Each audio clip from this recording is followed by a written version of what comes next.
Okay, video part two. The first one talked about the singing exercises that we did, and in this one, I just want to review some of the suggestions we made at the end of the session and also some ideas I had for limiting voice use during lessons to make sure you're preserving your voice for yourself and not spending all of it on in the teaching studio. So just to review the recommendations we went through was to keep exploring the resonant speaking voice that we had worked with and to work on the idea of implementing it in conversation. The other idea is to practice resonant voice chants and sentences 8 times a day for 2 minutes. It's just doing them really quickly, lots of times during the day. It's the same idea as with physical therapy.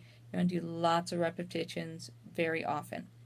We're also encouraging you to continue monitoring your hydration.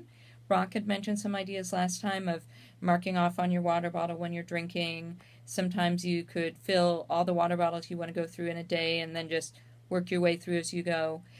Think about eating watery foods as well. It sounds like you made a lot of changes regarding managing reflux, and we'd encourage you to continue with that. And then we talked about the idea of adapting your warm-up routine.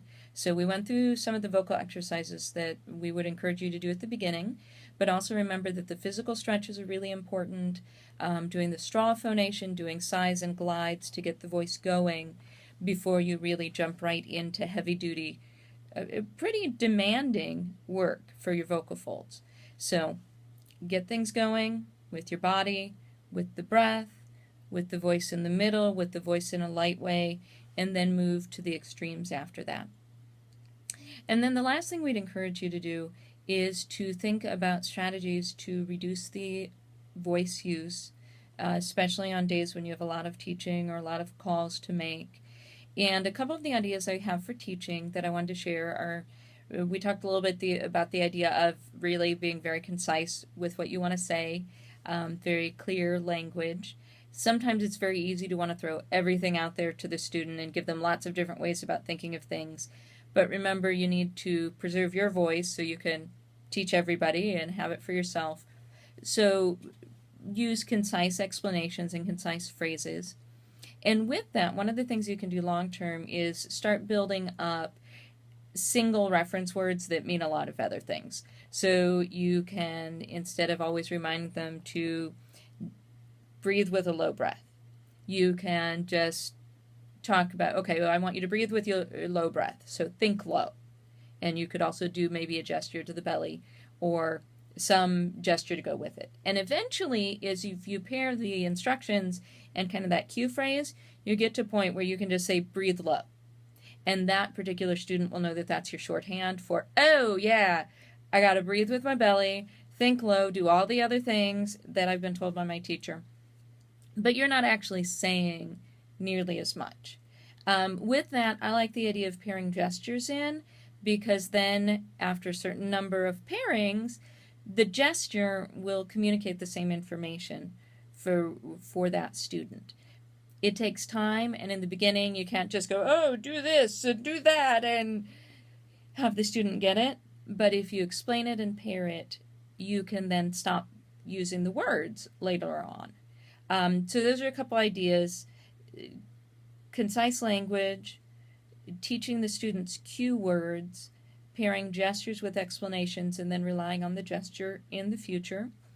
Another thing you can do is if you have things you say over and over and over and over and over, which most teachers do, you can type out a sheet of some of those things. And, on a really bad day where the voice isn't feeling good, or you're going to have to talk to it a lot, just point on the sheet, have it in big print. It can be behind you on the wall or on top of the piano. Point to the instruction you want them to do. So that's another way information gets across. You're not talking as much. And with that, I would also consider the amount of time you spend demonstrating, because that could be another way where you're going back and forth from speaking and singing quite a bit, and that can put some more demands on the voice. How much do you want to demonstrate versus talk versus having the students sing? I'm a big proponent of having the students sing as much as possible, because they actually learn the most by doing, getting those physical sensations.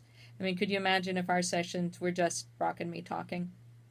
You probably wouldn't get as much out of it. So that would be another thing, is also think about shifting more of the lesson time to students singing, or giving the students the opportunity to run a piece and practice the whole art of performing, which is very different from practicing technique and learning music in a lesson. So you can think about how you might want to structure the lesson to include more singing time for the student. I'm trying to think that if there are other things I would recommend. Certainly make sure you are being hydrated during the lessons. You can keep chit-chat to a minimum, or have the student do the getting going conversation at the beginning and filling you in on what's going on. You can... I had something else, but I've forgotten it. At any rate, that's a whole slew of ideas that you can think about and see if it would make sense to incorporate those into what you're doing and how you want to be teaching, but making sure that you are preserving and conserving your voice. Oh, remember the last one. Get yourself a cue, probably something visual that you have on the piano that reminds you to think about using resonant voice when you are talking to students. That will reduce the demands on the voice because you'll be using it more efficiently, and when you switch back and forth from singing to speaking, it'll be less of a change because you'll be resonant all the time. At any rate, I hope some of these ideas are helpful. Certainly let us know what you think and what worked well.